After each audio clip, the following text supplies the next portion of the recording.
I am Jason D. Vinagracia from the Outpatient Department, and sa araw na ito gusto ko lang po magbigay ng maikling mensaheng pasasalamat para sa isa po nating kasamahan na nagdiriwang ng kanyang ika-15th year of public service.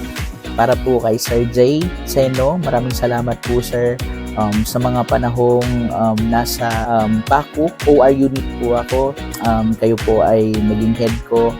Thank you kasi nalaman ko na walang ibang head ang gustong tumanggap sa akin sa mga panahong yon, but you did took the risk to accept me and develop me to become effective and efficient PACU nurse.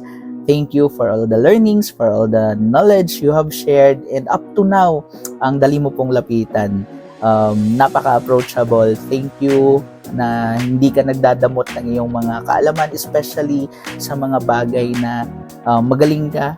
Thank you for those memories we have shared, no, mga kalokohan sa labas at loob ng ospital. Thank you sa mga memories po na iyon. And doon namin na-appreciate na being a boss, it entails not only command but also respect, and you both gain it with us.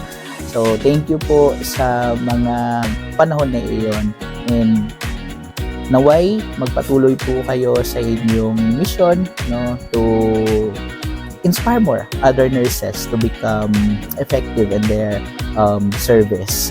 So yun lamang po. Mabuhay ka Sir J, and God bless everyone.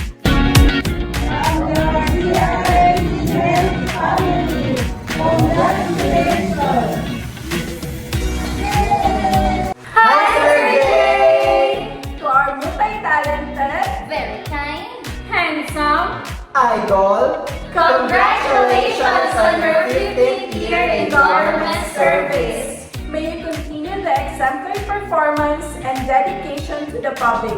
Congratulations!